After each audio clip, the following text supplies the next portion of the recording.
बिस्मिल्लाहिर्रहमानिर्रहीम। अस्सलामु अलैकुम वरहमतुल्लाहि वबरकातुहू। उम्मीद करती हूँ कि तमाम देखने वाले खैर वाफियत से होंगे, अल्लाह ताला की रहमतों के साए में होंगे। तो मेरा उन्वान अहादीस नबी सल्लल्लाहु अलैहि वसल्लम मौजू चल रहा था हज उम्रे का बयान, जिसका हवाला बुखारी शरीफ की किताब।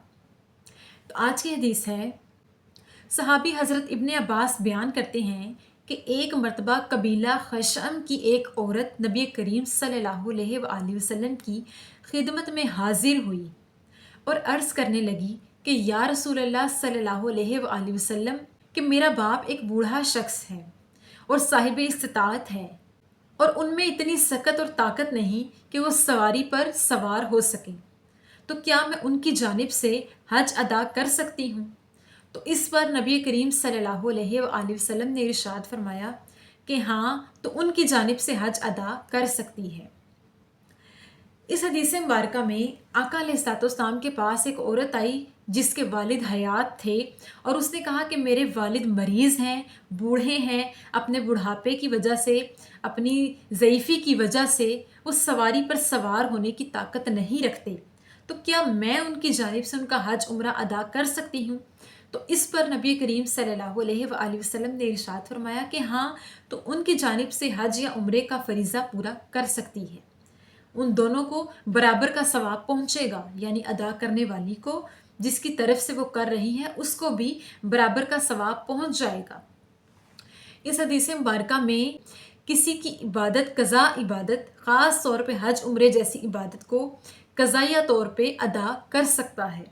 अल्लाह ताला उनकी इबादत को पूरा फरमाएगा, मरहूम की जानिब से पूरा फरमाएगा और मरहूम के नामाए अमाल में और अदा करने वाला के नामाए अमाल में बराबर की नेकियां लिखी जाएंगी।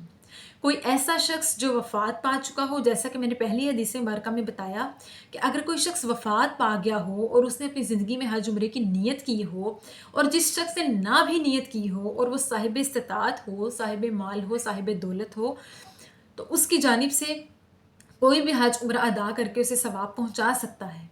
लेकिन जैसे कि इस हदीस मुबारका में औरत ने कहा कि मेरे वालिद मरीज़ हैं या बूढ़े हैं, वो हज उम्रा अदा करने के लिए सवारी पर सवार होकर नहीं जा सकते, तो उनकी जानिब से भी, ऐसे लोगों की जानिब से भी हज उम्रा अदा किया जा सकता है।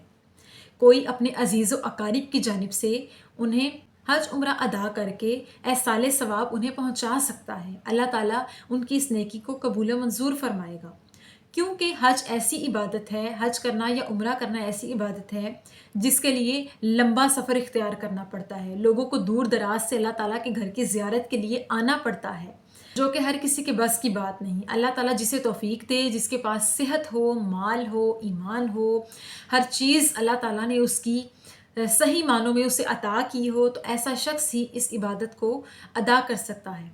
तो अगर किसी की सेहत साथ नहीं देती और वो साहिब इस्तिताअत है, साहिब माल है, साहिब ईमान है, तो उसकी जानिब से उसकी औलाद या उसका कोई अजीज़ उसे अदा कर सकता है और उसे सवाब पहुंच जाएगा।